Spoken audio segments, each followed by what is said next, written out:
Snowstorm today, not many restaurants and businesses were open, but a pizza shop in Moline decided to keep its doors open. Top Hat Pizza. Yeah, that's Top Hat Pizza in Moline. It's a small pizza shop. They don't deliver, but they do take calls, walk-ins, and they do carry out as well. They offer different styles of pizza and other food items, and the owner says whether it's rain, snow, or shine, they always plan to stay open.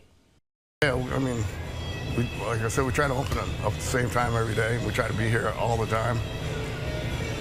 And your family? Yeah, family-owned, family-operated. Yep. Everyone there is family. Gertner also said how it was beneficial for them to stay open through the harsh weather.